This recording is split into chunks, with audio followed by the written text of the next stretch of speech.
Want to speak real English from your first lesson? Sign up for your free lifetime account at EnglishClass101.com.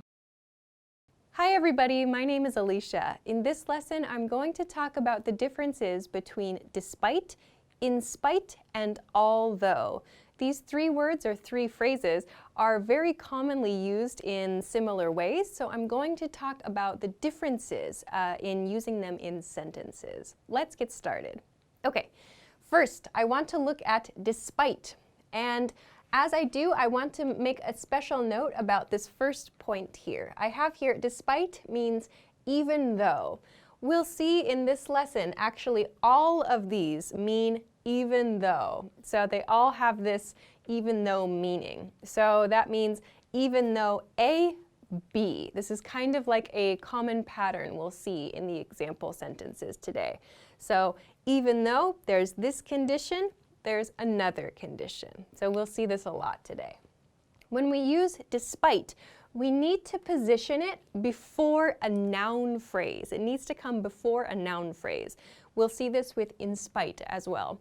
So this is commonly used with these two patterns. So first is the fact that. This means the expression despite the fact that, and then you describe your condition. This is one very common way to use despite.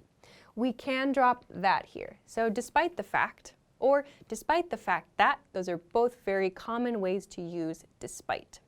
We can also use despite before a verb in the ing form. So here we're making it into a noun. So despite having, or despite studying, or despite walking, despite sleeping, so we're using that ing form. We can use both of those patterns with despite. It's very common. So let's take a look at how this appears in sentences then. First, despite the fact he had no money, he took an expensive vacation. Despite the fact, so here I have the fact, he had no money, he took an expensive vacation. So we have to use some kind of noun expression here when we're talking about, or rather when we're using despite. So this, despite he had no money, this is incorrect. This is an incorrect sentence. We need to use a noun here. So in this case, the fact. So here, the fact means this part, he had no money. This is the fact we're talking about here. So the fact means true information, 100% true information. So despite the fact, this 100% true information, he took an expensive vacation. So again, even though A, B. So we could change the sentence around. We could say, he took an expensive vacation despite the fact he had no money. That's also okay. It's up to you to choose that part. So let's look at another example using a different pattern with despite. Here, she took the day off work despite having a lot to do. So here, I've used this verb in the ing form. So despite having a lot to do. Not despite have, but despite having a lot to do. Again, if I remove this, it's not correct. Despite a lot to do, it's not correct. We need to use a noun there. So she took the day off work despite having a lot to do. Again, we could change the order of the sentence. Despite having a lot to do, she took the day off work. That's also okay. All right, one more example here. We were pickpocketed at the airport. Despite that, we had a great trip.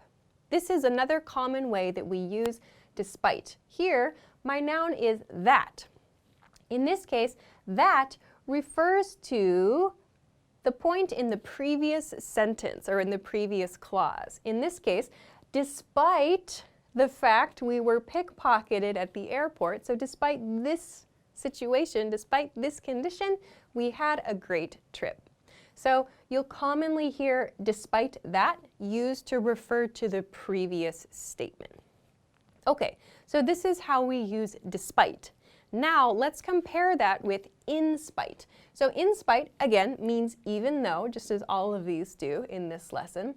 And just like despite rather, it needs to be positioned before a noun phrase. So that means we can use the same patterns here as we used with despite. So for example, the fact that can be used with spite.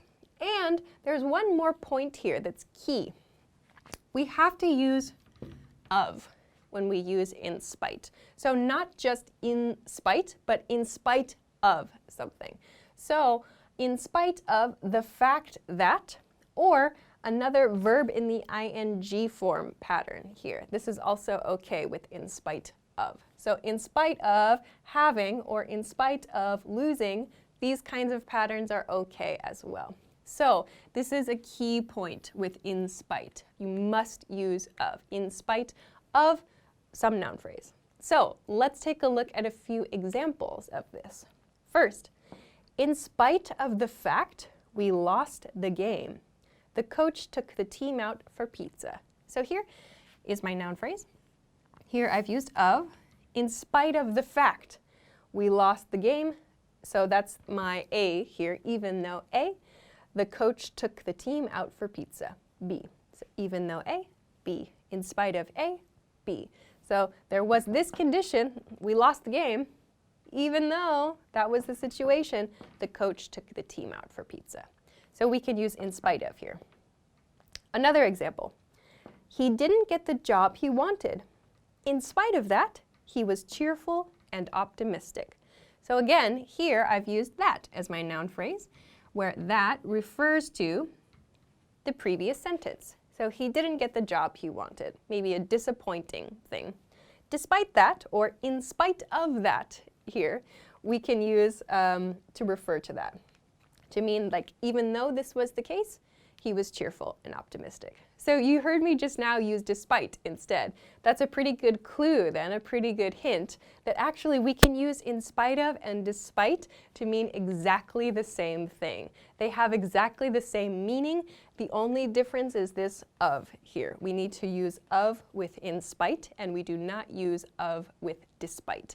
So they are totally interchangeable. You can choose which you prefer. I think I tend to use despite more, which is why I used it just now. If you want to, you can use in spite of too. To me, in spite of feels a little bit more formal, but it could be just personal preference there. So we can use these two in exactly the same way. We just need to consider this of point before the noun phrase.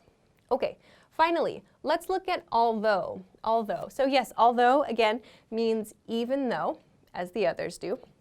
A key difference here, though, is although does not need to be positioned in front of a noun phrase. So we talked about using the fact or using a verb in the ing form. We do not do that with although. So let's look at some examples of how we do use it. Here, although good weather was expected, it rained on the day of the event. So here you'll notice there's no the fact, there's no that or anything here. We just continue right from although into the condition. So we describe the condition. Good weather was expected. This was the condition. It rained on the day of the event. So even though A, B. We follow the same pattern we followed here, but the structure of the sentence at this point is just a little bit different. There's no noun phrase there. If we said, although the fact that, it would not be correct. We do not use it this way. We do not say, although that. We do not use that either. We don't use this verb form too, although having is not something we use either. Okay, let's look at another one. So again, we just begin describing the condition right after although. So although we spent a lot of time planning, we didn't finish the project on time. So here, although, even though we spent a lot of time planning, so here's my condition A, we didn't finish the project on time. So again, there's no noun phrase we need to insert here. We just begin the situation, talking about the situation. Okay, one final example with although in the middle of the sentence. She was happy about her test score, although she looked disappointed. So here I've reversed it. This is like B, although A, or B, even though A. She was happy about her test score, although she looked disappointed. So we can use this in this way too. You'll also notice I haven't used although like with this.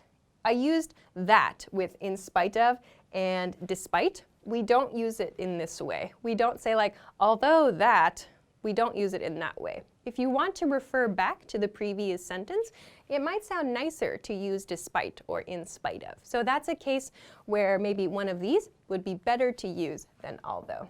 So you can see that although, as a conjunction, does a nice job of connecting these ideas. And then we can use despite and in spite kind of like to refer back, to go back to another point. That's how I like to use these anyway. So maybe it's helpful for you.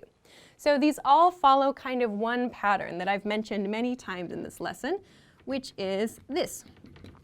Even though A, B. So lots of these example sentences followed this pattern. So even though A, B. And here I mentioned an opposite pattern. B, even though A.